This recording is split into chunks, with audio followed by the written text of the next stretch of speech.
సంఖ్యాకాండము 22వ అధ్యాయము 32వ వచనాన్ని చదువుకుందాం. ఎవరైనా చదివి సహకరించండి. యెహోవా దూత, ఈ ముమ్మారు నీ గాడిదను నీవెలా కొట్టితివి? ఇదిగో నా ఎదుట నీ నడత విపరీతమైనది గనుక నేను నీకు విరోధినై బయలుదేరి వచ్చి తిననెను. అర్థమైందమ్మా? యెహోవా దూత బిలాముతో అంటున్నాడు ఈ మాటలు. ఈ గాడిదను నువ్వు ఎందుకు కొట్టావు? విపరీతం అంటే వంకరగా మారిపోవడం అని అర్థం. వక్రమైపోయింది.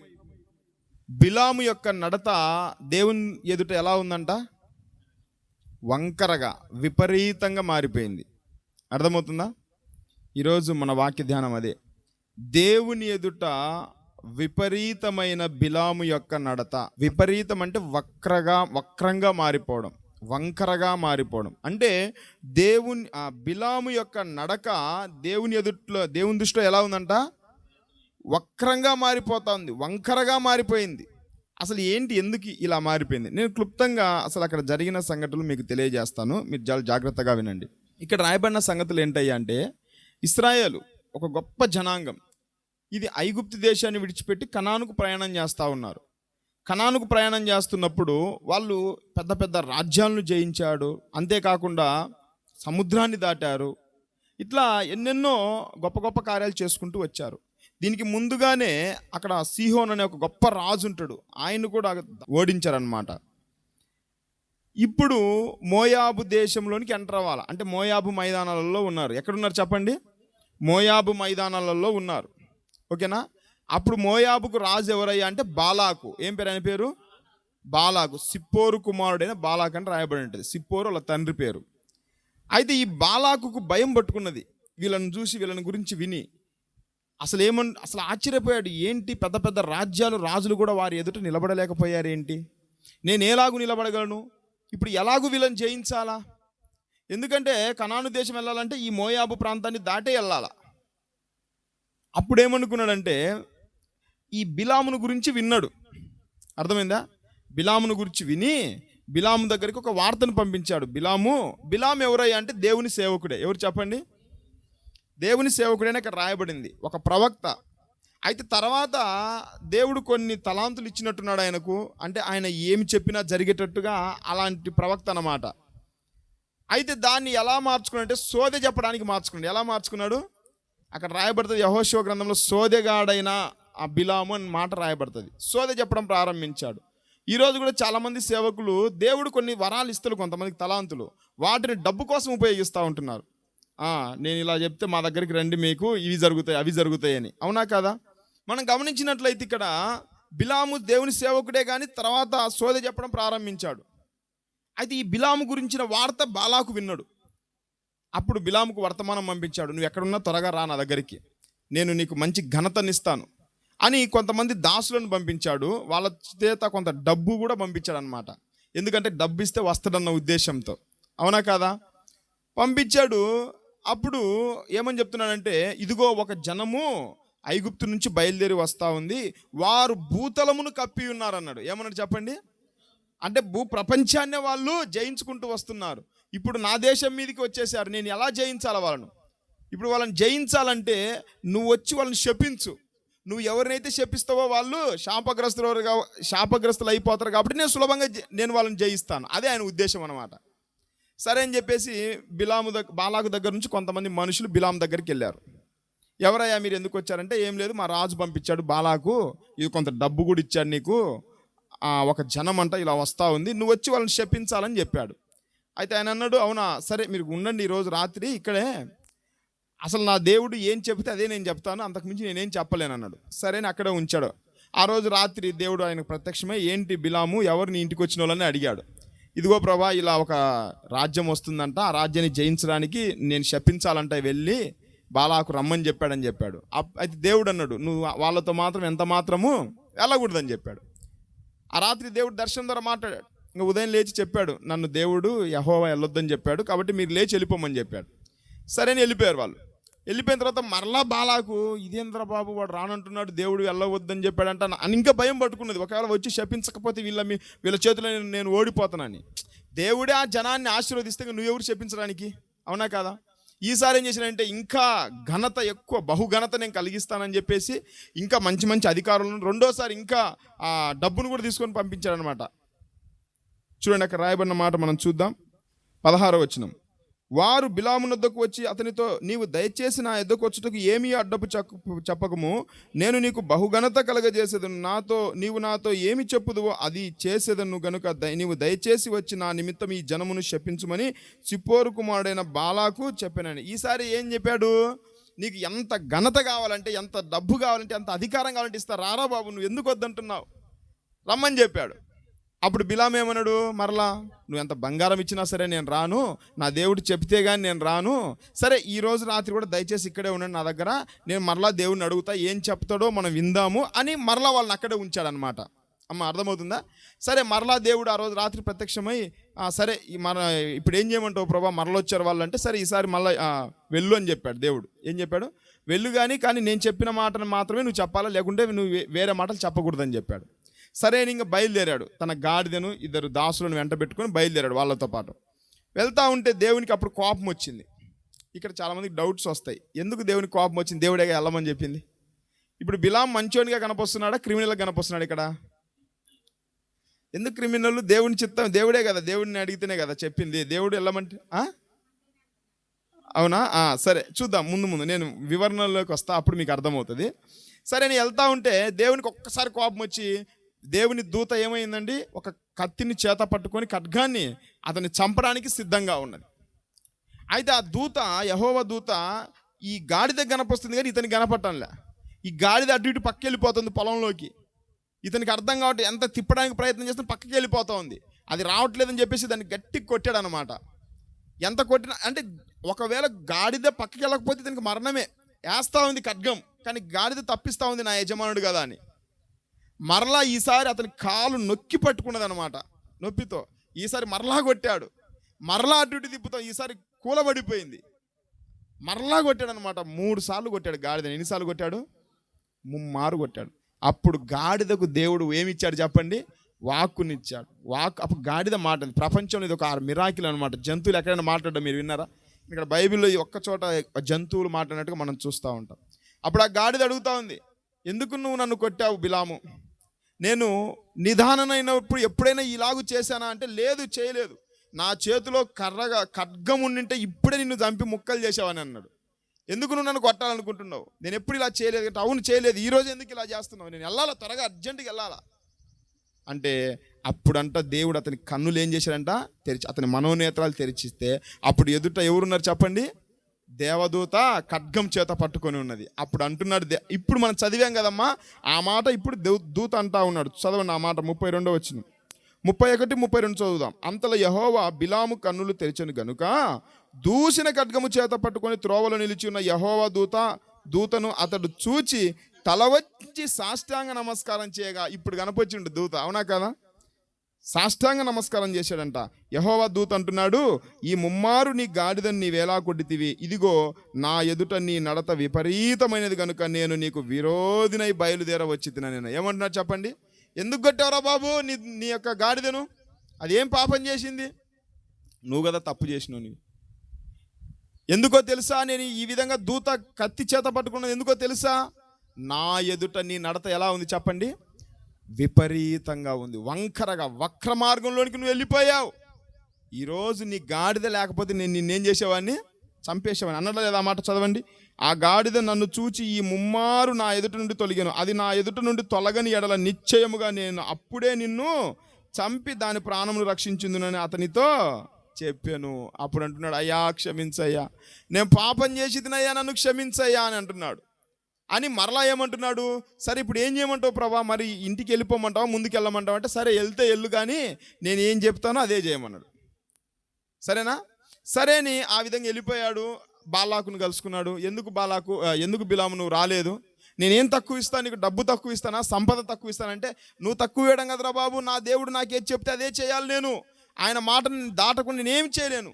సరే రా అని చెప్పేసి మోయాబు పెద్ద కొండ ఉంటే కొండ శిఖరానికి తీసుకొని పోయారు. కొండ శిఖరానికి తీసుకెళ్లి మోయాబు మైదానంలో ఉన్న ఇజ్రాయెల్ జనాంగాన్ని అంతటి చూపించారు. అదుగో ఆ జనాన్ని నువ్వు శపించాలా. ఎక్కడికి? బయలు దేవతా స్తంభం దగ్గరికి తీసుకెళ్ళాడంట. బయలు యొక్క ఉన్నత స్థలం మీద తీసుకెళ్ళి చూపిస్తా ఉన్నాడు. అప్పుడు బిలాం ఏం చేశాడు? ఇక్కడ కొన్ని బలులు అర్పించాలని చెప్పేసి కొన్ని పశువులను వధించి దహన బలి అర్పించి అప్పుడు వాళ్ళని వాస్తవంగా ఇతను వచ్చిన పర్పస్ ఏంటి? ఏం చేయాలా? శపించాలా. ఏది? బాలాకు ప్రకారం. కానీ దేవుడు శపించమనడా? ఆశీర్వదించాడు. అక్కడ చూస్తే అన్ని ఆశీర్వాదాలే. అప్పుడు అంటాడు బాలాకు, సొమ్మొకంది సోకొకంది అన్నట్టు, ఒరే బాబు నేను నిన్ను పిలిపిస్తే వాళ్ళని శపించరా అంటే నువ్వు ఆశీర్వదిస్తావు లేనిపోయిందని చెప్తాడు. సరే ఇంకో ప్రాంతానికి తీసుకెళ్ళాడు. అక్కడ నుంచి చూసినా కానీ ఏముంది చెప్పండి? అక్కడ బలులు అర్పించినా అక్కడ కూడా ఆశీర్వాదమే. 3 చోట్లకి మారుస్తూ వచ్చిన అక్కడ అన్ని చోట్ల ఏం చేశాడు? అతను ఆశీర్వదించాడు. అప్పుడు బాలాకు కోపం వచ్చింది. ఇంకా బాలాకు అసలు పట్టుకోలేకపోయాడు. నువ్వు మర్యాదగా నీ ఇంటికి బయలుదేరిపో, మీ ప్రాంతానికి. నేను నిన్ను శపించమని తీసుకొస్తే నువ్వు నిశ్చయంగా వాళ్ళని దీవించావా? నాకు నువ్వు ఉరిగా మారిపోయావంటే నేను ముందే చెప్పాను కదా, నా దేవుడు చెప్తేనే శపిస్తాను, లేకుంటే నేను చెప్పను అని చెప్పేసి మరలా తన ఇంటికి తన దేశానికి వెళ్ళిపోయాడు బిలాము. ఇది ఇక్కడ రాయబడిన సంఘటన. ఇప్పుడు ఇదంతా నేను చెప్పిన దాంట్లో బిలాము మీకు మంచివానిగా కనపస్తున్నాడా, చెడ్డవానికి కనపొచ్చాడా? చెప్పండి అమ్మా. అంటే గాడిదను కొడితే చెడ్డోడా? మీరు కొట్టట్లేదా గాడిదలను? సరే, మీరు చెప్పిన మాటలకు నేను ఏకీభవిస్తున్నాను. ముందుకెళ్దాం ఇప్పుడు. సరే, ఈరోజు మన ధ్యానం ఏందయ్యా అంటే, దేవుడు ఏమంటున్నాడంటే, నా ఎదుట నీ నడత ఎలా ఉందంట? విపరీతముగా ఉన్నది, వక్రంగా మారిపోయింది. కాబట్టి ఈరోజు మన ధ్యానం ఏంటయ్యా అంటే, దేవుని ఎదుట విపరీతమైన బిలాము యొక్క నడత అంటే ఈ నడక నడిచే నడక కాదు, నడక కాదు, అంటే బిహేవియర్, క్యారెక్టర్. నీ జీవితం, నీ సాక్ష్యం నా ఎదుట ఎలా ఉందంటే విపరీతంగా మారిపోయింది, వక్రంగా మారిపోయింది. వంకర త్రోవలు అయిపోయినాయి నీ త్రోవలు. ఎందుకైనాయి? 4 సంగతులు చెప్తాను. ఎన్ని సంగతులు చెప్తాను? ఇప్పుడు చెప్పిన దాంట్లో నుంచే ఒక 4 విషయాలు చెప్తాను. దేవుని ఎదుట ఎలా విపరీతంగా మారిపోయింది అతని నడత, ఎందుకు మారిపోయింది ఆ విధంగా, ఎలా మారిపోయాడు? ప్రియ దేవుని బిడ్డలారా గమనించండి. ఇతను ఫస్ట్ ఒక ప్రవక్తన సంగతి మనం గుర్తుపెట్టుకోవాలి. ఇతను దేవుని ఎరిగిన వాడే, అవునా కాదా? మీరు 2 పేతురు పత్రిక చదవండి, అతను ప్రవక్తని మనకు ఉంటుంది. 2 పేతురు 2వ అధ్యాయం 16వ వచనం. ఆ బిలాము దుర్నీతి వలన కలుగు బహుమానమును ప్రేమించను, అయితే తాను చేసిన అతిక్రమము నిమిత్తం అతడు గద్దింపబడును. ఎట్లనగా నోరు లేని గార్ధబము మారవ స్వరంతో మాట్లాడి ఆ ప్రవక్త యొక్క వెర్రితనమును అడ్డగించాను. ఆ ప్రవక్త యొక్క ఎవరు చెప్పండి? బిలాము ప్రవక్తనా కాదా? దేవుని ప్రవక్త. ఇంకా మీకు అర్థం కావడానికి మళ్ళీ సంఖ్యాకాండం 22వ అధ్యాయానికి రండి. సంఖ్యాకాండం 22:18 చదవండి. అందుకు బిలాము, బాలాకు తన ఇంటెడు వెండి బంగారం నాకు ఇచ్చినను, కొద్ది పని నేను గొప్ప పని నేను చేయనట్లు నేను నా దేవుడైన యెహోవా నోటి మాట మీరలేను. ఏమంటున్నాడు? నేను నా దేవుడైన యెహోవా. అంటే ఈయన దేవుడు ఎవరు చెప్పండి? అంటే దేవుడిని ఎరిగాడా లేదా? ప్రవక్తనా కాదా? అయితే ఈయన ఎలా మారిపోయాడంటే తర్వాత దినాల్లో నేను అనుకుంటున్నా అసలు ఇక్కడ నుంచే ఈయన ఒక సోదెగానిగా మారిపోయాడు అనుకుంటా. అప్పటికి కూడా ఉంది కొంత టాకు ఆయన మీద. యెహోషువ గ్రంథం చదవండి. యెహోషువ గ్రంథం 13:22. ఇశ్రాయేలీయులు బెయేరు కుమారుడును సోదెగాడైన బిలామును, ఎవరంట చెప్పండి? ఈయన ఇప్పుడు బిలాం ఎన్ని రకాలుగా కనిపించారు చెప్పండి అమ్మా? ఒక ప్రవక్తగా ఉన్నాడు, తన దేవుడైన యెహోవా అన్నాడు, అంటే దేవుని ఎరిగిన వాడుగా ఉన్నాడు. కానీ చివరికి ఎలా మారిపోయాడు చెప్పండి? సోదెగాడు, అంటే శకునాలు చెప్పేవాళ్ళు. ఈరోజు క్రైస్తవంలో సోదెగాళ్ళు ఎక్కువ అయిపోయినారు, అవునా కదా అమ్మా? ఈ మాటలు చెప్తే చాలామందికి బాధగా ఉంటుంది. అసలు జనం కూడా ఇలాంటి బ్యాచ్ దగ్గరికి వెళ్తారు ఎక్కువగా, అవునా కాదా? ఎస్తేర్ అక్కకు వచ్చి ఒకళ్ళు చెప్పినారంట, నువ్వు ఎమ్మెల్యే అవుతావు అన్నారంట. అక్క అన్నారా లేదా? దీన్ని సోదెగాళ్ళు అంటారు ఇటోళ్ళను, అవునా కదా? మీరు చెప్పుకుంటే చెప్పుకోపోండి, ఇంక అన్నిటికీ తెగించిన నేను, ఎవరు వస్తే రాని, ఉన్నది ఉన్నట్టు చెప్పడం వాక్యం యూట్యూబ్లో కూడా పెట్టి పడేస్తా. సోదెగాళ్ళను మనం ఖండించకపోతే మనకు అర్థమే ఉండదు. ఏంది నువ్వు చెప్పేది? వాళ్ళ జీవితం ఎట్లా జరిగేది, ఎలా అయ్యేది? నువ్వు అలా చెప్తే కదా డబ్బులు ఇచ్చేది, వాళ్ళు కానుక లేకుండా ఇస్తారా నీకు? ఇప్పుడు జనం ఎక్కడికి పోతున్నారు ఎక్కువగా? సోదెగాళ్ళ దగ్గరికి. దేవుని బిడ్డలారా, సోదెగాళ్ళని నమ్మగాకండి, సోదె చెప్పే సేవకుల దగ్గరికి వెళ్ళమాకండి. అదుగో నీకు ఇంట్లో అలా ఉంది, నీకు ఇలా జరిగింది, గడిద గుడ్డు జరిగింది, ఏం జరిగింది? నీ తలకాయ జరిగింది. వాక్యం చెప్పురా బాబు అంటే సోది చెప్తావు జనాలకు. దేవుడు చెప్పాడా ఇది ఇలా జరిగిందని చెప్పు, అలా జరిగిందని చెప్పమని దేవుడు చెప్పాడా? నీ ఇంట్లో ఆ దోషం ఉంది, నాకు గనపొచ్చింది దేవుడు, నాకు చేశాడు దేవుడు, నిన్ను నాకు చూపించాడు దేవుడు, నీ తలకాయకు చూపించలేదా? బుద్ధి లేని మాటలని చెప్పి ఈరోజు క్రైస్తవ సమాజాన్ని పాడు చేస్తూ ఉన్నారు ఈరోజు సేవకులు చాలామంది. బిలాము లాంటి సోదెగాళ్ళు ఎక్కువైపోయారు ఈరోజు క్రైస్తవ సమాజంలో. బిలాములాగా సోదె చెప్పే బ్యాచ్ చాలామంది ఉన్నారు. ఫస్ట్ వాళ్ళు ప్రవక్తలే, మరలా ప్రభుని ఎరిగిన వాళ్ళే, మరలా వాళ్ళు మంచోళ్ళే. ఫస్ట్ సేవకుడు బాగానే ఉంటాడంట, కొంచెం ఏదంటారు కదా, డిగ్నిటీ పెరిగితే అప్పుడే వీళ్ళకు కొమ్ములు వచ్చేస్తాయి, అవునా కదా? అలా తయారవుతున్నారు ప్రతి దేవుని బిడ్డలారా. ఈరోజు దేవుని ఎదుట బిలాము నడత ఎలా మారిపోయిందంట? విపరీతంగా వక్రంగా మారిపోయింది. ఓకేనా? నేను ఒక 4 సంగతులు చెప్తాడు ఎందుకు ఈయన నడత, ఈయన క్యారెక్టర్, ఈయన బిహేవియర్ అంత వక్రంగా విపరీతంగా మారిపోయింది అంటే, మొదటిదిగా చదువుదాం. సంఖ్యాకాండం 22వ అధ్యాయం 7వ వచనం చదవండి. కాబట్టి మోయాబు పెద్దలను మిద్యాను పెద్దలను సోదె సొమ్మును చేత పట్టుకొని బిలాము నొద్దకు వచ్చి బాలాకు మాటలను అతనితో చెప్పగా అతడు వారితో, ఈ రాత్రి ఇక్కడనే ఉండుడి, యెహోవా నాకు సెలవిచ్చిన మాటలను నేను తిరిగి వచ్చి మీతో చెప్పేదన్న నేను. చాలన్నమ్మా. ఇప్పుడు గమనించండి, వచ్చింది ఎవరు? అన్యులు. డబ్బు తీసుకొని వచ్చారు, అవునా కదా? డబ్బు తీసుకొని వచ్చారు. ఎవరిని శపించమని వచ్చారు? దేవుని బిడ్డలను. ఈయన ఎవరు చెప్పండి? ఈయన ఇప్పుడు మీ ఇంటికి వచ్చి మీ కొడుకు పాస్ అవుతారా ఫెయిల్ అంటే మీ కొడుకుని శపించాలని నేను అనుకున్నానని అనుకోండి. అవునా అయ్య గారు, రండి అయితే చూద్దాం ఇది ఒక్కరోజు అని అంటారా? చాచి పెట్టి చెంప మీద ఒకటి కొడతారు ఫస్ట్, అవునా కదా? నా కొడుకు ఏంటి, మేమేంటి, మాకు మీరు శకనాలు చెప్పడం, మా కొడుకు పాడైపోవడం ఏంట్రా బాబు అని అంటారా లేదా? ఈయన చెప్పాడు ఏమన్నాడు అక్కడ కింద ఇందాక చదివించిన మాటల్లో, నా దేవుడైన యెహోవా అని అన్నడా లేదా? ఈ ప్రజలు ఎవరు ప్రజలు చెప్పండి? శపించమని చెప్పింది ఆ ప్రజలు ఎవరు? దేవుని ప్రజలా? ఈయన దేవుని సేవకుడు. ఎవరిని శపించమన్నారు? దేవుని సేవకులు బిడ్డలు శపించమన్నారు. దానికి మరలా రండి ఈ రాత్రి ఉండండి అని ఎవరైనా అంటారా? దాన్ని ధ్యానిస్తే మనకు అట్లా అర్థమవుతుంది. ఈ రాత్రి ఉండండి నేను చెప్తాను అంటే దేవుడు ఏం చెప్తాడు అంటే ఈయనకు కొంచెం అట్లా ఆశ పుట్టిందనమాట. అటు కూడా అంటే గమనించారు. సరే, దేవుడు మొదటిసారి కనికరించి ఆ రోజు రాత్రి ఏమన్నాడు? దేవుడు తెలివిగా చూడండి ఏమన్నాడు. వెంటనే దేవుడు బిలాము వద్దకు వచ్చి 9వ వచనంలో, నీ యొద్దనున్న ఈ మనుషులు ఎవరని అడగగా, ఫస్ట్ ఏమని అడిగాడు? నీ యొద్దనున్న ఈ మనుషులు, దేవునికి తెలియదు ఎవరనేది. దేవుడు పరీక్షిస్తున్నాడు బిలామును. దేవుని ఉద్దేశం ఏందయ్యా అంటే అక్కడ దేవుడు పరిశోధించేవాడు, అవునా కదా? దేవుడు మనల్ని పరిశోధిస్తాడా? మనం దేవుని పరిశోధిస్తామా? హృదయ పరిశోధకుడు యెహోవా అని ఉంటుంది. అబ్రహాం వెళ్ళి దేవుని పరిశోధించాడా? దేవుడు అబ్రహామును పరిశోధించాడా? దేవుడు అబ్రహామును పరిశోధించాడు. నీ యొద్దకు వచ్చిన మనుషులు ఎవరని అడిగారంటే దేవునికి తెలియదా అది? అందుకే అసలు ఇతని మైండ్ సెట్ ఎలా ఉందని అన్నప్పుడు అప్పుడేమంటున్నాడు? చెప్తున్నాడు, సిపోరు కుమారుడైన బాలాకను మోయాబు రాజు. ఎవరంటే ఈ రాజు అంటే తన నోటి గుండె చెప్పి, అంటే దేవుని దృష్టిలో దేవుడు ఒక రకంగా చెప్పాలంటే ఇలా అంటున్నాడమ్మా. నా వైపు చూడండి, అరే బిలాగము, అసలు ఎవరో నీ దగ్గరకు వచ్చిన మనుషులు, నువ్వు ఎందుకు రానిచ్చావు వాళ్ళను? అంతే కదా. అంటే దేవునికి తెలియదు ఆ సంఘటన. మరలా వాళ్ళను కూర్చోబెట్టుకొని నా ప్రజలను చెప్పించమన్నానికి అసలు ఎవరు వాళ్ళు? అందుకే తెలివిగా అడిగాడు. దేవుని యొక్క జ్ఞానం ముందు మనం సరిపోతామా? తన నోటి గుండె చెప్పించాడు. ఎవరు అతను? బిలాము మోయాబు రాజు. చిత్తగించుము, ఒక జనము ఐగుప్తు నుండి బయలుదేరి వచ్చును, వారు భూతలమును కప్పుచున్నారు. నీవు ఇప్పుడే వచ్చి నా నిమిత్తం వారిని శపించుము, నేను వారితో యుద్ధం చేసి వారిని తోలివేయదునని వీరి చేత నాకు వర్తమానం పంపెను. ఏమన్నా చెప్పండి?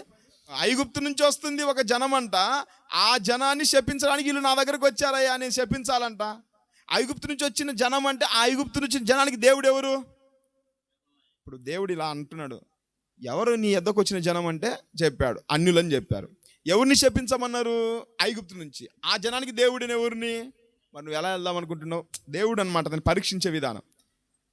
అంటే నువ్వు వెళ్తావా అంటే అతను దేవుడు ఏమన్నాడు? నువ్వు వారితో వెళ్ళకూడదు అని అన్నాడా లేదా? చదవండి మరలా. నీవు వారితో వెళ్ళకూడదు, వారు ఆశీర్వదింపబడిన వారు అని బిలాముతో చెప్పాడా లేదా దేవుడు? ఏమన్నారు చెప్పండమ్మా? నువ్వు వారితో వెళ్ళకూడదు, ఎందుకంటే వారు ఆశీర్వదించబడిన, నేను ఆశీర్వదించాను వాళ్ళను, వారు ఆశీర్వదించబడిన జనం. ఇక ఉదయం అవగానే, అయ్యా మీరేమనుకోవద్దు, దయచేసి వెళ్ళిపోండి, దేవుడు నన్ను వద్దని చెప్పాడు, అందుకే నేను రానన్నాడు. అవునా కదా? ఒకవైపు మనసు వీగుతున్నట్టుంది. సరే వెళ్ళిపోయారు. వెళ్ళిపోయిన తర్వాత మరలా బాలాకి ఏం చేశాడు? మరలా కొంత గనులను పంపించి నీకు బహుఘనతనిస్తాను రా నా దగ్గరికి అన్నాడు. మరలా వచ్చారు రెండోసారి. వారు బిలాము వద్దకు వచ్చి అతనితో, దయచేసి నా ఎద్దకు వచ్చుటకు ఏమీ అడ్డం చెప్పకు, నేను నీకు బహుఘనత కలుగజేసేది, నీవు నాతో ఏమి చెప్పుదువో అది నేను చేసేదని గనుక నీవు దయచేసి వచ్చి నా నిమిత్తం ఈ జనమును శపించమని సిప్పోరు కుమారుడైన బాలాకు చెప్పాననిది. అందుకు బిలాము, బాలాకు తన ఇంటెడు బండి బంగారములను నాకు ఇచ్చినను, కొద్ది పని నేను గొప్ప పని నేను చేయనట్టు నేను నా దేవుడైన యెహోవా నోటి మాట మీరలేను, కాబట్టి మీరు దయచేసి ఈ రాత్రి ఇక్కడ ఉండుడి. ఇప్పుడు అయిపోయింది. దేవుడు వద్దని చెప్పాడా లేదా? మరలా రెండోసారి ఏం చేశారు? ఇంకెక్కువ డబ్బు ఏం పట్టుకొచ్చినట్టున్నారు చేతులతో. ఇంకా నీకు ఎక్కువ ఘనత చేస్తానంటే రారా బాబు అన్నాడు. నేనైతే రెండోసారి కర్ర తీసుకొని ఉంటా, ఎన్నిసార్లు చెప్పాలరా మీకని. అవునా కాదమ్మా? ఇప్పుడు సినిమాకి వెళ్దాం రండి అని మీ దగ్గరికి ఎవరైనా వచ్చారనుకోండి, అవునా అయినా ప్రార్థన చేసుకొని చెప్తా అంటే ఎలా ఉంటుంది? ఇలా ఉంటుంది. అవునా కదా? మందు కొట్టడానికి వెళ్దాం రారా బీర్ షాప్ కానీ అన్నారు అనుకోండి, అవునా ప్రార్థన చేసుకొని చెప్తా ఉండని అంటామా? దానికి అడగాలనా? డైరెక్ట్గా చెప్పాలి. బుద్ధి ఉందా లేదా, ఎలా కనిపిస్తున్నారా నీకు అని అంటారు. అవునా కదా? దానికి నువ్వు దేవుని చిత్తానికి కనిపెట్టంటే దేవుడు పొమ్మనక వద్దంటాడు. ఇంకా చెప్పండి. ఆల్రెడీ వాళ్ళ ఆశీర్వదించబడిన జనం అని చెప్పేసి దేవుడు వద్దని చెప్పాడా లేదా? ఈసారి ఏమనాలా? మర్యాద అసలు నా గడప కూడా దాటగాకండి, మీరు రావద్దు, గడప మీరు లోపలికి రావద్దు, మీరు వెళ్ళిపోండి అని చెప్పాలా. మరలా ఈసారి ఏమన్నా తెలిసిన మనోడు, సరే ఇప్పుడు ఏమని చెప్పాలా? రెండోసారి వద్దని చెప్పాలా లేదా? ఈసారి మనోడి మాట ఎలా ఉందో చూడండి ఒకసారి, మరలా చూద్దాం ఆ మాట. దయచేసి ఈ రాత్రి ఇక్కడ ఉండుడి. వాళ్ళు ఏమంటున్నారు? ప్లీజ్ దయచేసి అని అసలు అడుగుతారు ఎవరైనా? అంటే ఏంది? ఎక్కడ మిస్ అయిపోతారు? ఒరే దయచేసి ఈ ఒక్కరోజు అసలు వాళ్ళు అడిగారా మేము ఉంటామని అన్నారా? ఇతను చెప్పాడా? వాళ్ళుండి సరేయ్యా మొన్న మాట్లాడలేదు దేవుడు, ఇప్పుడైనా ఉంటాం, మరలా ఈరోజు కూడా మేము ఈ రాత్రి నీ దగ్గరే ఉంటాం అని అన్నారా వాళ్ళు? బహుశా అక్కడ జరిగిన సంఘటన ఏంటంటే, ఈయన ఈ మాట చెప్పగానే తన ఇంటెడు బంగారమునైనా నాకు ఇచ్చినా సరే నేను చెప్పనగానే వాళ్ళు బయలుదేరుతున్నట్టున్నారు. ఈ మాటలు అలానే ఉన్నాయి లేదా? అరే దయచేసి ఉండండి బాబీ ఒక్కసారి అంటే ఇక్కడ గమనించండి, మరలా దేవుని పర్మిషన్ తీసుకుందాం అనుకుంటున్నాడు. అవునా కదా? అంటే మరలా దేవుణ్ణి ఒకసారి అడుగుదాం అనుకుంటున్నాడు. ఒక్కసారి దేవుడు మాట మారుస్తాడు ఎక్కడైనా? ఒక్కసారి ఆశీర్వదిస్తానని చెప్పిన దేవుడు మరలా శపిస్తాడు ఎక్కడైనా? అంటే ఇక్కడ గమనించండి, దేవుడు బిలామును పరిశోధించాలని అనుకుంటే రివర్స్లో బిలాం ఏం చేస్తున్నాడు చెప్పండి? దేవుణ్ణి పరిశోధిస్తున్నాడు. అది నాకు అర్థమైంది ఇక్కడ. అర్థమైంది కదమ్మా? దేవుని ఎదుట బిలాము యొక్క నడత ఎందుకు విపరీతమైంది అంటే, ఇక్కడ బిలాము యొక్క జీవితం ఎలా ఉందంటే దేవుణ్ణి పరిశోధిస్తూ ఉన్నాడు. అవునా కదా? దేవునితో ఆటలాడతావా? మరలా ఈ ఒక్క రోజు ఉండయ్యా, ఈ ఒక్కసారి ఉండయ్యా, దేవుడు నాతో ఏం చెప్తాడు అంటే దేవుడు నీలాగా మాటలు మార్చేవాడా? ఇప్పుడు ఒక రకంగా చెప్పాలంటే దేవుడిని అబద్ధికునిగా చేస్తున్నాడు. అంటే ఈరోజు ఇంకొక మాట చెప్తాడు నా దేవుడని ఇండైరెక్ట్ నువ్వే చెప్తున్నాడు. అంటే మాట తప్పే దేవుడని చెప్తున్నట్ట కదా? ఆయన మాట తప్పని దేవుడు అన్న సంగతి నీకు తెలియదా? దేవుని సేవకునిగా ఆయన ఒకే మాట మీద ఉండే దేవుడు అన్న సంగతి నీకు తెలియదా? మరలా ఉండు, మరలా కొద్దిసేపు ఆగు, దయచేసి ఉండు, ఇవన్నీ రిక్వెస్ట్ చేస్తున్నావు అంటే దేవుని నువ్వు శోధిస్తున్నావు, దేవుణ్ణి పరిశోధిస్తున్నావు, దేవుని యొక్క ఆ యొక్క వ్యక్తిత్వాన్ని నువ్వు తక్కువ చేసి మాట్లాడుతున్నట్టా కాదా? కాబట్టి ఇక్కడ ఎలా ఉన్నాడంటే దేవుణ్ణి పరిశోధిస్తూ ఉన్నాడు. ప్రియ దేవుని బిడ్డలారా, ప్రియ విశ్వాసి, మనం ఎప్పుడైనా సరే గుర్తుపెట్టుకోండి, దేవుణ్ణి మనం పరీక్షించకూడదు, మనల్నే దేవుడు పరీక్షించాలి. దేవుణ్ణి పరిశోధించడం అంటే దేవుని మాట వినకపోవడమే. ఇశ్రాయేల్ ప్రజలు ఐగుప్తుని విడిచిపెట్టి కనానుకి వెళ్ళేటప్పుడు అందరూ ఉన్నారా? మధ్యలో రాలిపోయారా? ఎందుకు మధ్యలో రాలిపోయారు అక్కడికి వెళ్ళకుండా? సంఖ్యాకాండం 14:22 చదవండి. నేను ఐగుప్తులోను అరణ్యములోను చేసిన సూచక్రియలను నా మహిమను చూచిన ఈ మనుషులందరూ ఈ 10 మార్లు నా మాట వినక నన్ను పరిశోధించిరి. వాళ్ళు ఏం చేశారంట? దేవుణ్ణి పరిశోధించారంట. కాగా వారి పితరులకు ప్రమాణము పూర్వకంగా నేను ఇచ్చిన దేశమును వారు చూడరు, నన్ను అలక్ష్యము చేసిన వారిలో ఎవరును దానిని చూడరు. ఇప్పుడు చెప్పండి అమ్మా, దేవుణ్ణి పరీక్షించడం ద్వారా వాళ్ళకి ఏమైంది? కనానును పోగొట్టుకున్నారు. కనాను స్వాస్థ్యాన్ని మిస్ అయిపోయారు, చూడాలనుకున్న దేశాన్ని చూడలేకపోయారు. దేవుడు మనల్ని పరీక్షించాలా, మనల్ని పరిశోధించాలి, కానీ నువ్వెవడివి దేవుణ్ణి పరిశోధించడానికి? ఇంకొకసారి ప్రయత్నం చేస్తా, ఇంకొకసారి నేను దేవుణ్ణి అడుగుతా అంటే దేవుడు మాట తప్పేవాడా? దేవుణ్ణి ఎందుకు నువ్వు ఆ విధంగా నువ్వు పదే శోధిస్తూ ఉన్నాం? ప్రియ దేవుని బిడ్డలారా, ఈరోజు మన నడత ఎప్పుడు దేవుని ఎదుట విపరీతంగా మారిద్దో తెలుసునా? నువ్వు దేవుణ్ణి పరిశోధించేవానిగా ఉంటున్నావా, దేవుని యొక్క పరిశోధనలో నువ్వు ఉంటున్నావా? ఈరోజు చాలామంది విశ్వాసులు ఎలా ఉంటారు చెప్పండి? దేవుణ్ణి పరిశోధిస్తుంటారు. ఈసారి ఉద్యోగం వస్తే మాత్రం ఖచ్చితంగా నేను ప్రార్థన కొడికే పెట్టుకుంటానండి, ఉద్యోగం వస్తే నేను బాప్సం తీసుకుంటానండి. అంటే దేవునికి నువ్వు ట్రైల్ వేస్తున్నావా? అంతేనా కాదా? ఈ ఒక్కసారి చూస్తా ప్రభా. నాకు చాలామంది కొన్ని గృహాలకు హౌస్ విజిటింగ్కి వెళ్తే ఇదే కంప్లైంట్లు. నాకు ఏమ్మా చర్చికి రావచ్చు అంటే నేను అనుకున్నానండి ఇది జరిగితే మాత్రం వస్తానండి చర్చికి. నువ్వు ఎవరివి దేవుని పరిశోధించడానికి? దేవుని మాట వినడం నేర్చుకో, అంతేగాని దేవునికి నువ్వు ఆప్షన్లు పెట్టేదేంటి? ఆయన ఒకటే మాట చెప్పాడు, దేవుని సన్నిధికి వస్తే నువ్వు ఆశీర్వదించబడతావు, దేవుని సన్నిధిలో సమాధానం ఉంది, నెమ్మది ఉంది. అక్కడ నువ్వు పరిశోధించేదేంటి? కొన్ని గుర్తుపెట్టుకోండి, కొన్ని చేయాల్సినప్పుడు కొన్ని చేయకూడదని మనస్సాక్షి కనిపించినప్పుడు దేవుడిని అడగాల్సిన పని లేదు. ఏవి? ఇలాంటివే. ఇప్పుడు ఒక పురుషుడు వచ్చి స్త్రీని ప్రేరేపిస్తే అవునా ఇది తప్పేమోనే అడిగి కనుక్కుంటా దేవుడిని అంటే ఎట్టుంటుంది? ఏం చేయాలంటప్పుడు ఏమంటారు, లాచి చంప మీద ఒకటి కొట్టి పంపించాల. దానికి పరీక్ష అడగాలన్నా దేవుణ్ణి? అప్పుడు నిన్నేమంటారు? నువ్వు పరీక్షిస్తున్నట్టు. అంటే దేవుడు అంత బుద్ధిహీనుడా? అంటే వ్యభిచారానికి ప్రపోజ్ చేసే దేవుడు ఆయన? దొంగతనాలు చేయడానికి ప్రార్థన చేసుకొని పోతారా ఎవరైనా చెప్పండి? గమనించండి ప్రియ దేవుని బిడ్డలారా, ఏది దేవుని చిత్తం ఏది దేవుని చిత్తం కాదో కొన్ని ప్రత్యేకంగా ప్రార్థనలో నువ్వు అడిగి కనిపెట్టాల్సిన పని లేదు. ప్రభా నా స్నేహితులు నన్ను ప్రేరేపిస్తున్నారు ప్రభా, ఈ ఒక్కసారి అంట ప్రభా మందు తాగుదాం రమ్మని ఇది ఒక్కసారి అంటున్నారు ప్రభా, వెళ్ళొచ్చా ప్రభా అని అడిగితే బాగుంటుందా? 100 సార్లు అడిగినా దేవుడు ఒకటే సమాధానం. అవునా కాదా? మారుస్తాడా? వ్యభిచారం చేయడానికి నువ్వు దేవుని చిత్తం 100 సార్లు అడిగినా మారుతుందా దేవుని ప్రణాళిక? మారదు. దేవుని సేవలో నువ్వు అడుగు, నీకు అర్థం కానప్పుడు అది వేరే సంగతి. కానీ మందు కొట్టడానికి పోవాల ప్రభాని 100 సార్లు అడిగితే దేవుని సమాధానం 100 సార్లు ఒకటే ఉంటుంది. మారడు ఆయన. మార్పు లేని దేవుడు, మాట మార్చని దేవుడు ఆయన. దేవుడు ఒకసారి వద్దని చెప్పాడు, నేను వెళ్ళకూడదని చెప్పాడు, సరైన ఒక ఆప్షన్ ఇచ్చాడా లేదా?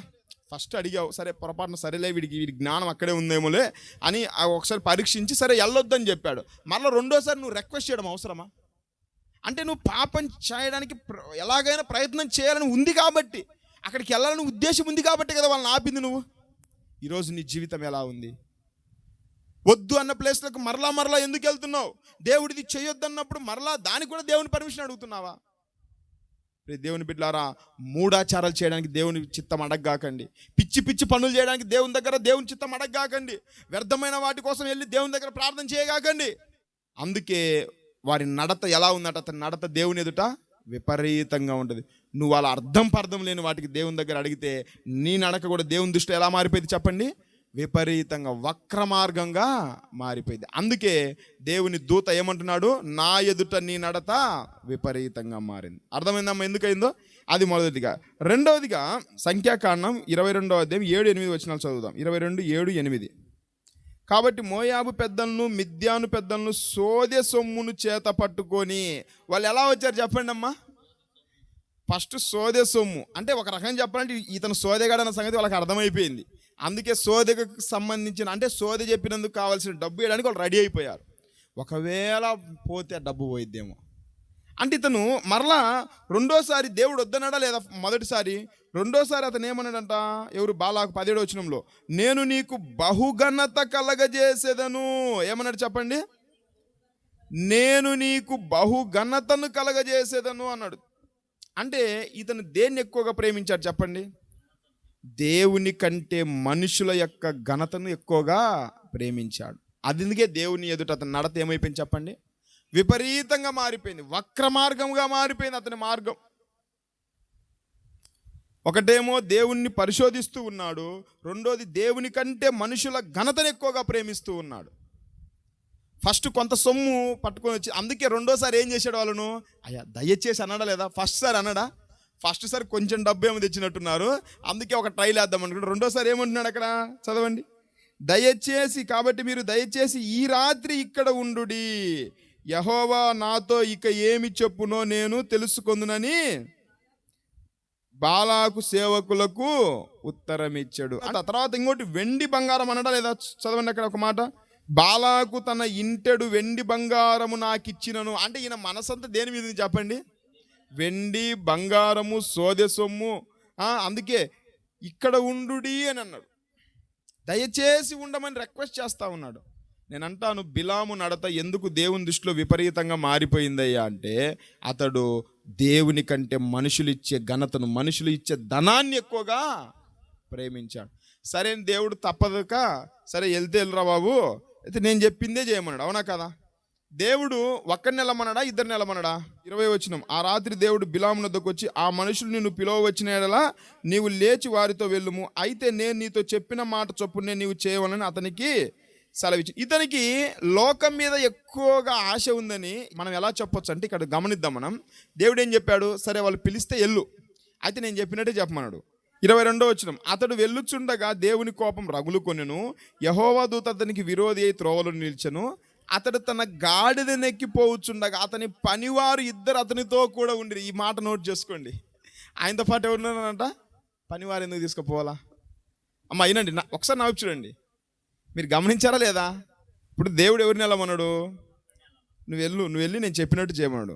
వెళ్తా మళ్ళీ గాడిదని తీసుకుపోయాడు. గాడిదతో పాటు ఎవరిని తీసుకెళ్లారు? ఒకళ్ళనా ఇద్దరినా? సరే తోడు ఒకళ్ళని తీసుకొని పోతారు, ఒకళ్ళు తీసుకొని వెళ్ళినా కానీ ఎంతమంది తీసుకొని వెళ్ళారు? అంటే ఏంటి నా ఉద్దేశం మీరు చెప్పండి. ఇప్పుడు చెప్పండి, ధనాన్ని ప్రేమించాడంటావా లేదంటావా? ఆ బాలాకి ఇచ్చే డబ్బంతా, అందుకే కదా ఇంటెడు బంగారం అన్నాడు. అక్కడ ఏమన్నాడు చెప్పండి? ఫస్ట్ ఏమో సోది సొమ్ము పట్టుకొచ్చారు, రెండోసారి బహుఘనత ఇంకా ఎక్కువ డబ్బు తీసుకొచ్చారు, మూడోసారి ఈయన చెప్తున్నాడు ఇంటెడు బంగారం అన్నాడు. అమ్మో, ఇదంతా తీసుకెళ్ళాలంటే నాకు సరిపోదుగా. ఎందుకంటే ఆనాడు ఎలా ఉంటుందంటే మనుషులు ఉండాలి. తెలుసా మీకు? తెలుసా ఎలీషా కాలంలో గెహాజీ అనేవాడు నయమాను దగ్గర ఆ డబ్బుని తీసుకెళ్ళేటప్పుడు ఒక్కడే తెచ్చాడా? రాజులు ఇచ్చే డబ్బులు కానీ ఘనత ఒక్కరు తీసుకొని రాలేరు. తీసుకొని వస్తారమ్మా. ఇప్పుడు మీరు చంద్రబాబు నాయుడు దగ్గరికి వెళ్ళి మీకు మంచి బట్టలు అన్ని ఇంట్లో అన్నీ కొని పెడతారు అనుకోండి, ఒక్కళ్ళు వెళ్తారా? మీరైతే పెద్ద వాహనం తీసుకెళ్తారేమో అబ్రాం గారు. అమ్మో, చంద్రబాబు నాయుడు కదా ఏమేమి ఇస్తాడో, ఆ డబల్ కాట్ మంచం ఇస్తాడేమో అని పెద్ద డీసీఎం వ్యాన్ తీసుకొని పోతారు. అవునా కదా? ఎలీషా కాలంలో కూడా నయమాను దగ్గర గెహాజీ తీసుకొని వస్తేప్పుడు నయమాన్ ఏం చేశాడంటే, నువ్వు మొయ్యలేవని చెప్పేసి ఆ వస్త్రాలు ఆ బంగారం అదంతా ఇద్దరు పని వాళ్ళని ఇచ్చి పంపించాడు. అంటే ఇతని ఉద్దేశం ఏంది? బిలాము ఉద్దేశం అక్కడికి వెళ్ళినాక డబ్బంతా మళ్ళీ నేను మోసుకొని రాలేనుగా. అరే మీరు కూడా రండిరా. ఇప్పుడు చెప్పండి, దేన్ని ఎక్కువగా ప్రేమించాడు? ధనాన్ని, అధికారాన్ని, మనుషులు ఇచ్చే ఘనతను ఎక్కువగా ప్రేమించాడు దేవుని కంటే. అందుకే దేవుని ఎదుట ఎలా మారిపోయింది చెప్పండి? అతని నడత విపరీతంగా మారిపోయింది. దేవుని బిడ్డలారా, నేను మరలా చెప్తున్నా, మనుషుల్ని ఎక్కువగా ప్రేమిస్తే దేవుని కంటే అది నీకు చాలా శాపం. పౌలు గారు అంటారు గలతీ పత్రిక 1వ అధ్యాయము 10వ వచనం, మనుషుల దయను సంపాదించుకొన చూచుచున్నానా, దేవుని దయను సంపాదించుకొన చూచుచున్నానా? నేను మనుషులను సంతోషపెట్టు కోరుచున్నానా? నేను ఇప్పటికీ మనుషులను సంతోషపెట్టువాడినైతే క్రీస్తు దాసులను కాకయే పోయేదను. ప్రియ దేవుని బిడ్డ, మనుషులు ఇచ్చే వాటి మీద నువ్వు ఆశపడుతున్నావేమో, మనుషులు ఇచ్చే వాటి కోసం వారి ఘనతకు నువ్వు ఆశిస్తున్నావేమో, అది నీకు శాశ్వతము కాదు. దానివల్ల నువ్వు దేవుని సంతోషపెట్టలేవు. గుర్తుపెట్టుకో. ఈరోజు చాలామంది మందిరాలకు ఎందుకు దూరం అయిపోతున్నారు తెలుసిన? కొంతమంది మనుషులను బట్టి దూరం అయిపోయే వాళ్ళు ఉన్నారు. అవునా కదా? మనుషులను బట్టి దూరం అయిపోయే వాళ్ళు ఉన్నారు. అమ్మో మా భార్య ఏమంటుందో, అమ్మో మా పిల్లలు ఏమంటారో, మా భర్త ఏమంటారో, మా వాళ్ళు ఏమంటారో, అక్కడికి వెళ్తే ఏమంటారో. ఇవి కాదు దేవుని దగ్గర కావాల్సింది. నువ్వు ఎవరి ఘనతను కోరుకుంటున్నావు? ఎవరి మెప్పు కోరుకుంటున్నావు? దేవుని సంఘములో నువ్వు నిలబడు ప్రియ దేవుని బిడ్డ. మనుషుల వైపు చూడగాకు ప్రియ దేవుని సహోదరుడా. ఇతను చూడండి ప్రియ దేవుని బిడ్డలారా, మనుషులు ఇచ్చే ఘనత కోసం ఎంత దిగజారిపోయాడంటే, అమ్మా సరే వెళ్తే వెళ్ళాడు, డబ్బు ఎక్కువ. పని వాళ్ళని ఎందుకు తీసుకెళ్ళాలంటే ఖచ్చితంగా డబ్బు కోసమే. ఎందుకో చెప్పమంటారా? నేను ఇంకా ఆధారం చూపిస్తా. వెళ్ళినోడు ఏం చెప్పాలా? దేవుడు ఏం చెప్పమంటే చెప్పాలి. అవునా కాదా? ఎక్కడికి వెళ్ళాడు చూడండి ఒకసారి. 22వ అధ్యాయం, సంఖ్యాకాండం 22వ అధ్యాయం 41 వచ్చిన చదవండి. దానికంటే ముందు 40 చదవండి. 40, బాలాకు ఎడ్లను గొర్రెలను బలిగా అర్పించి కొంత భాగము బిలామునకును అతని యొద్దనున్న అధికారులకు పంపాను. అప్పుడు ఏం చేశాడంట? బాలాకు కొంత బల్లులు అర్పించంట, కొంత భాగాన్ని ఎవరికి పంపించారు? ముందు దినరా బాబు, నువ్వు ముందు ట్రైల్ వేసుకో, కొంత భాగమని అతనికి పంపించాడు. తర్వాత 41 వచ్చినాం, మరునాడు బాలాకు బిలామును తోడుకొని పోయి బయలు యొక్క ఉన్నత స్థలము మీద నుండి జనులను చివరి వరకు చూడవలని అతన్ని అచ్చోటకి ఎక్కించిన. ఎక్కడికి ఎక్కించాడంట? బయలు యొక్క ఉన్నత స్థలము, అన్య దేవతల స్థలానికి తీసుకొని పోయి అక్కడి నుంచి చూపించి శపించమని చెప్తున్నాడు. ఈ బుద్ధి లేడానికి బుద్ధి లేదా కొంచెమన్నా? సేవకుడు అని చెప్పి అసలు వెళ్ళొచ్చు ఆ ప్లేస్కు? ఇప్పుడు చెప్పండి, డబ్బాష ఉందా లేదా ఇతనికి? సరే వెళ్ళినోడు చూడండి, ఇతనికి డబ్బాషనే కాదు, ఇశ్రాయేలును శపించాలని కూడా ఉంది అక్కడ. అందుకే ఏం చేశాడు? బలులు అర్పిస్తున్నాడు. బయలుదేవత స్థలానికి వెళ్ళి ఎవరైనా బలులు అర్పిస్తారా? 23వ అధ్యాయం 1వ వచనం. అప్పుడు బిలాము, ఇక్కడ నేను బలి అర్పించుటకు 7 బలిపీఠములను కట్టించి ఇక్కడ 7 కోడెలను 7 పొట్టేలను సిద్ధపరచుమని బాలాకుతో చెప్పాను. ఏం చేశాడంట? బాలాకు 7 గొర్రెలు 7 పొట్టేలు అర్పించు. ఇప్పుడు చెప్పండి, ఇద్దరికి బుద్ధి ఉందా లేదా? ఆశ. అక్కడికి వెళ్ళి ఎవరైనా అర్పిస్తారా? ఈరోజు మనుషుల కోసం కొంతమంది ముఖస్థుతి చేయడం కోసం ప్రభువుని అమ్మేసుకుంటా ఉన్నారు. మనుషులను సంతోష పెట్టాలని నీ నోటి గుండా ఏది వస్తుంది చెప్తావా? దేవుని వాక్యానికి విరుద్ధంగా నువ్వు ఎలా చెప్తావు? ఇప్పుడు ఒక స్త్రీ వచ్చి నిన్ను ప్రపోజ్ చేసింది, ఆ అమ్మాయికి సువార్త చెప్పాలి, ఆ అమ్మాయిని పోగొట్టుకోకూడదని చెప్పేసి నువ్వు ఆ పాపంలో పడిపోయి నువ్వు లాక్కొని వస్తావా? అట్లా అది అయ్యే పనేనా? మనుషులను ముఖస్థుతి చేయడానికి వెళ్ళకూడని ప్రదేశానికి వెళ్ళి అక్కడ ఏం చేస్తున్నాడంట? బలులు అర్పిస్తున్నాడంట, ఇశ్రాయేలు ప్రజలను శపించడానికి. దేవుని బిడ్డలారా, మనుషులను సంతోష పెట్టడానికి నువ్వు వెళ్ళకూడని ప్రదేశాలకు వెళ్తున్నావా? తప్పు. దేవుని సంతోష పెట్టలేవు. అప్పుడు నీ నడత దేవుని ఎదుట వక్రమైన నరకగా మారిపోయింది, అది విపరీతంగా మారిపోయింది, అది నీ శాపానికి గురైపోతుంది. ప్రియ దేవుని బిడ్డలారా, ఎక్కడికి వెళ్ళినా దేవుడే సజీవుడే. 2 రన్లు ఎంత అండి? 4. అమెరికాకు పోయినా 2 రన్లు 4, ఇంగ్లాండ్ పోయినా 2 రన్లు 4, అంతరిక్షానికి పోయినా 2 రన్లు మారిపోయింది. ఎక్కడైనా ఒకటే ఉంటుంది. ప్రపంచమంతటికి సూర్యుడు ఒక్కళ్ళు ఉంటారా? 2 ఉంటారా? ఒకటే సూర్యుడు. ఎక్కడికి వెళ్ళినా నా దేవుడు ఒక్కడేం చెప్పాలా? నన్ను రక్షించింది ఎవరయ్యా అంటే, నీ దగ్గరికి వచ్చినప్పుడు నీ ఆట, నా దగ్గరికి వచ్చినప్పుడు నా ఆట. ఇదే విశ్వాసం అంటే? కాదు. ఒకడే దేవుడు రక్షించాడు మనల్ని, ఒకడే దేవుడు నా కొరకు ప్రాణం పెట్టాడు. నేను నా స్నేహితుల మధ్యలోకి వెళ్ళిన నా దేవుడు నజరేయుడైన యేసు, నేను నా బంధువుల దగ్గరికి వెళ్ళిన నా దేవుడు నజరేయుడైన యేసు, నేను మరొక ప్రాంతానికి వెళ్ళినా, మరొక దేశానికి వెళ్ళినా, ఎక్కడికి వెళ్ళినా సరే నన్ను ప్రేమించి నా కొరకు ప్రాణం పెట్టి నాకు నిత్య జీవం ఇచ్చింది నజరేయుడైన యేసు తప్ప మరొకరు లేరు నా జీవితంలో. ఇది విశ్వాసం అంటే. అక్కడికి వెళ్ళినప్పుడు ఆట, ఇక్కడికి వెళ్ళినప్పుడు ఈ ఆట. ఎన్ని ఆటలు ఆడతారు మీరు ప్రియ దేవుని బిడ్డలారా? అందుకే మన నడత దేవుని దృష్టిలో ఎలా మారిపోతుంది? విపరీతంగా మారిపోతుంది. వద్దని చెప్పినప్పుడు మరలా వెళ్ళావు, దాన్ని ఆశించావు డబ్బు కోసం, ఎంత కకృతికి దిగజారిపోతారు. ఈరోజు 10 రూపాయల డబ్బు కోసం ప్రభు నమ్ముకున్న వాళ్ళు లేరా? 1000 రూపాయలు, ఒక 500 రూపాయలు ఎక్కువ డబ్బులు వస్తాయంటే దేవుని సన్నిధి విడిచిపెట్టి భ్రష్టులు అయిపోయిన లేరా? సిగ్గనిపించలేదా మనకి ఇలాంటి జీవితాలు జీవిస్తుంటే? అది ఎంత సిగ్గుచేటు మనకు ప్రియ దేవుని బిడ్డలారా. ఎవరో ఏదో 10 రూపాయలు డబ్బులు వస్తాయని చెప్పేసి పరిశుద్ధమైన పునరుద్ధానపు దినాన్ని అమ్ముకున్న రోజులు ఎన్ని లేవా మన జీవితంలో? ఒకసారి ఆలోచించండి. ఏదో 10 రూపాయల డబ్బు కోసం అబద్ధాలు అన్న అసహ్యమైన జీవితం మనలో లేదా? ఏదో 10 రూపాయల ధనాన్ని కోసం మనుషులను సంతోషపెట్టే ముఖస్థుతి చెప్పే మాటలు మన దగ్గర లేవా? ఈరోజు చాలామంది సేవకులు కూడా ఇలానే తయారవుతున్నారు. ఎట్లా? ఆయన దగ్గరికి ఆయన పొగిడితే వీళ్ళకేమొస్తాయి చెప్పండి? డబ్బులు వస్తాయి. పొగడకుంటే డబ్బులు వస్తున్నాయా? పొగడటం లేదంటారా మనుషులను సేవకులు? ఉన్నది ఉన్నట్టు సత్య సువార్త చెప్తే ఎవరైనా డబ్బులు ఇస్తారా? ఎవరు ఇయ్యరు. ఈరోజు సేవకులు కూడా ఎలా తయారవుతున్నారంటే జనాలను ఎలాగైనా సరే మభ్యపెట్టి సోది చెప్తున్నారు. ఈరోజు ఇవే సోది చెప్పడం అంటే, నీకు అలా జరుగుతాయి, దేవుడు నాకు చూపిస్తూ ఉన్నాడు. ఇదిగో నేను ఒకసారి ఒక మీటింగ్కి వెళ్ళా, ఒక పాస్టర్ గారు చెప్తా ఉన్నారు, ఇదిగో ఫలానా ఆయన నాకు కనపొస్తా ఉన్నాడు, అప్పుల్లో ఉన్నాడు, దేవుడు ఈ రాత్రి తన అప్పులు తీసివేయబోతున్నాడు, ఇదిగో ఫలానా రోగంతో నా రోగం అంతా పోబోతా ఉంది. ఒకడు వ్యభిచారం చేసి వచ్చి కూర్చున్నాడు, వాడు కనపలేదా నీకు? ఒకడు దొంగతనం చేసి కూర్చున్నాడు, వాడు కనపలేదా నీకు? సినిమాలు చూసి వచ్చినవాడు ఉన్నాడు, కనపలేదా నీకు? ఉండరా లేదా వాళ్ళల్లో? వీళ్ళే కనపొచ్చారా అంటే నువ్వు చెప్పేది సోదే కాదా? పాపం చేసిన వ్యక్తి ఒక్కడు కూడా లేదా జనంలో? అందరు నిన్ను ఆశ్రదించబడిన వాళ్ళే ఉన్నారు అక్కడ. అసలు ఉండేదంతా పాపం చేసిన వాళ్ళే చెప్పాలంటే. నువ్వు దాన్ని ఖండించవు, దాన్ని ఖండిస్తే నీకు డబ్బులు ఇయ్యరు. నువ్వు సోద చెప్తున్నావు, అబద్ధ మాటలు చెప్తున్నావు, అబద్ధ బోధకులాగా తయారవుతున్నారు ప్రియ దేవుని బిడ్డలారా. డబ్బుల కోసం, మనుషులను ముఖస్థుతి చేయడం కోసం, మనుషులను రాబట్టుకోవడం కోసం సోద చెప్తున్నారా? మీకు అలా జరుగుతాయి, ఇలా జరుగుతాయి, అదా చేస్తాం, ఇలా చేస్తాం అని చెప్పేసి దేవుణ్ణి ఈరోజు సంఘాలు కూడా పాడైపోతున్నాయి ప్రియ దేవుని బిడ్డలారా. మనుషుల సంతోషం కోసం సంఘాలు మారే వాళ్ళు కూడా ఉన్నారు తెలుసా? ఆ పాస్టర్ గారు ఏమనుకుంటాడో, ఈ పాస్టర్ గారు ఏమనుకుంటారో, అక్కడికి వెళ్తే అలా జరుగుతుంది, ఇక్కడికి వెళ్తే ఇలా జరుగుతుంది, మభ్యపెట్టి సోదె మాటలకు బానిసలైపోయి సంఘాన్ని పరిచయం విడిచిపెట్టి భ్రష్టులైపోయిన వాళ్ళు కూడా చాలామంది ఉన్నారు ప్రియ దేవుని బిడ్డలారా. ఒకసారి ఆలోచించు, ఈరోజు నీ జీవితం ఎలా ఉంది? బిలాం అంట ఏం చేశారు చెప్పండి? దేన్ని ఎక్కువగా ప్రేమించారు? దేవుని కంటే మనుషులు ఇచ్చే ఘనతను, మనుషుల ధనాన్ని ఎక్కువగా ప్రేమించాడు, ఆశించాడు. అందుకే అతని నడత ఎలా ఉందంటే దేవుని ఎదుట విపరీతంగా మారిపోయింది. అది రెండో మాట. ఇంకొక మాట చెప్తాను, చదవండి. అక్కడ 2 సమూయేలు గ్రంథం 22వ అధ్యాయం 22వ వచనం చదవండి.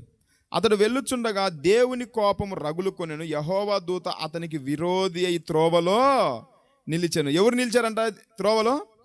యెహోవా దూత 23 వచనం, యెహోవా దూత ఖడ్గము దూసి చేత పట్టుకొని త్రోవలో నిలిచినుట ఆ గాడిద చూచెను. ఎవరు చూసిందంట?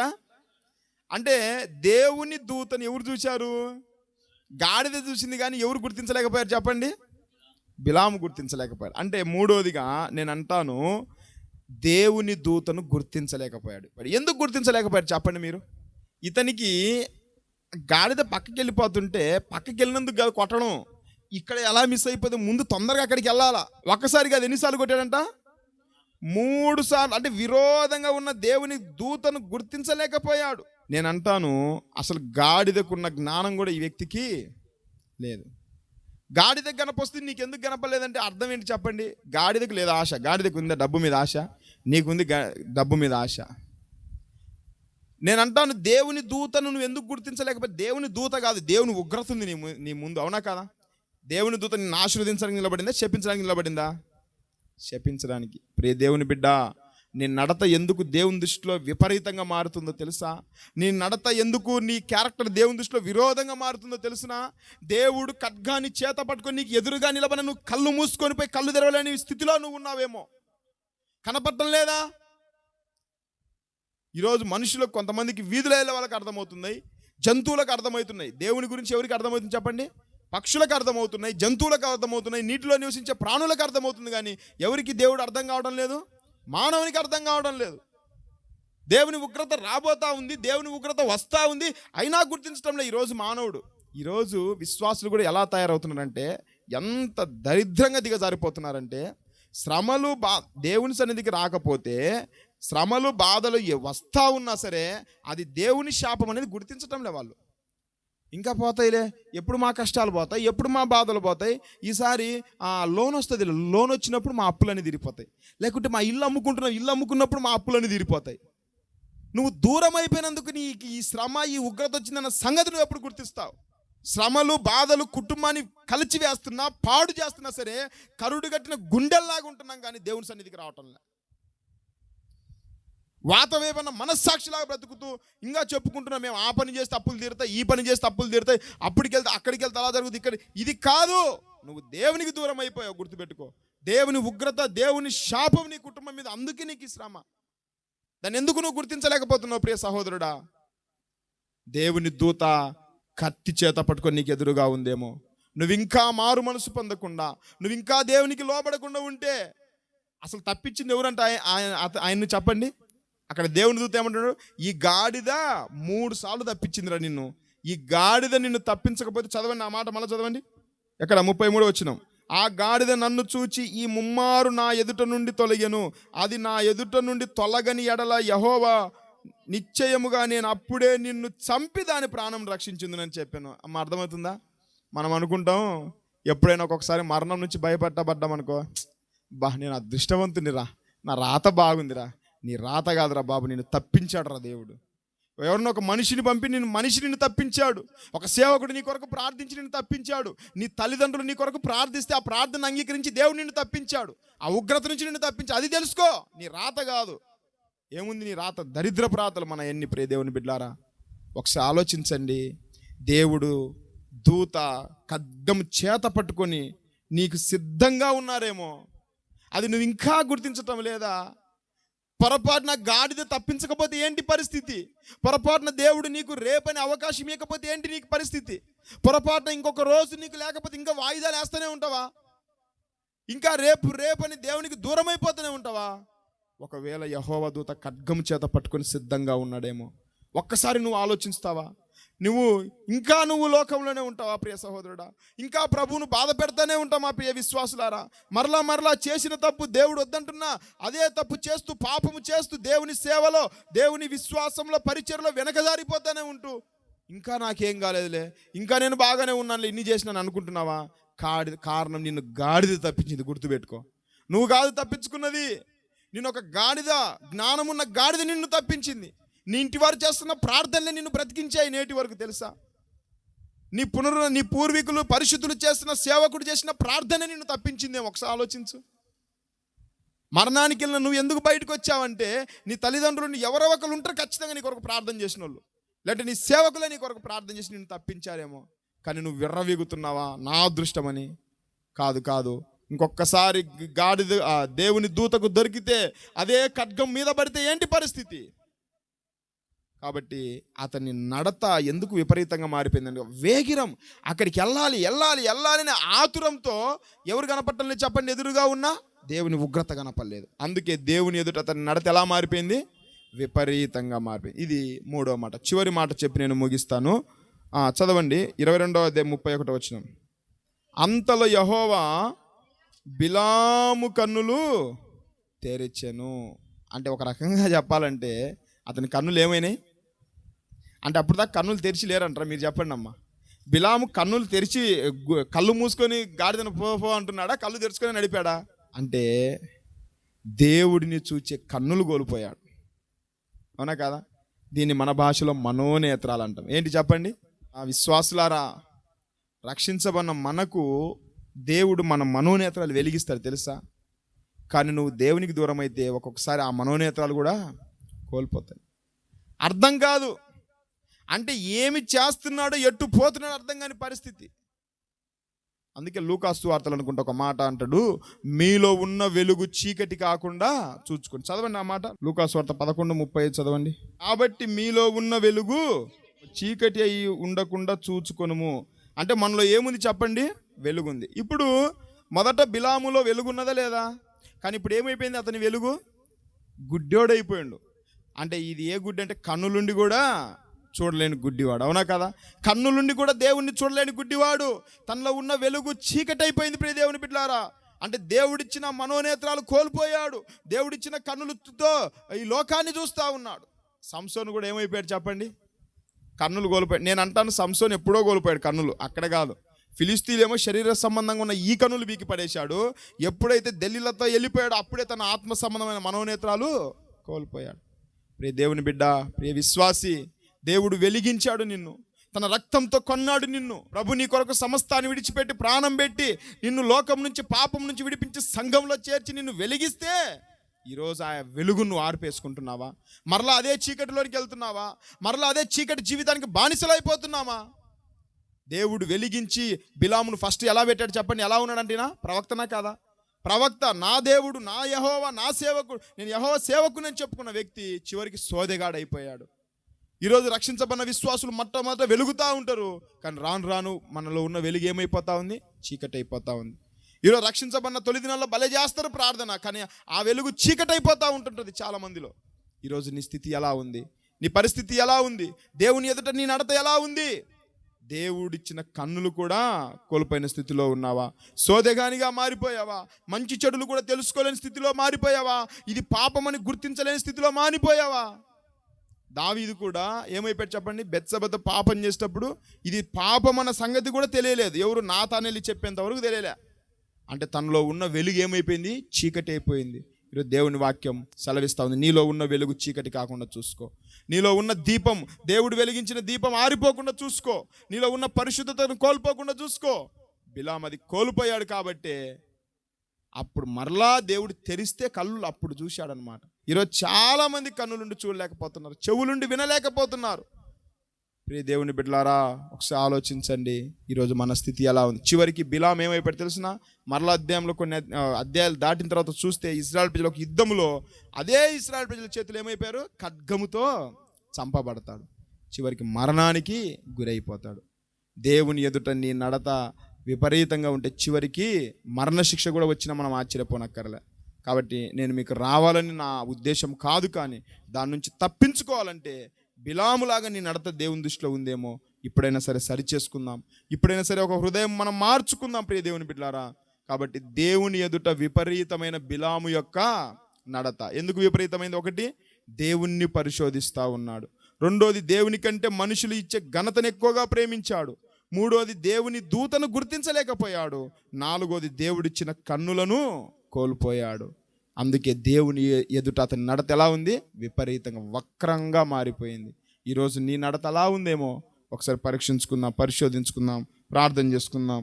విన్న వాక్యాన్ని బట్టి మనమందరం ఒక్క మాట చివరి సమయంలోనికి వచ్చాం, ప్రార్థన చేసుకుందాం. ప్రియ దేవుని బిడ్డలారా, దేవుడు మాట్లాడిన ఈ మాటలను బట్టి ఒక్కసారి మనల్ని మనం పరీక్షించుకుందాం.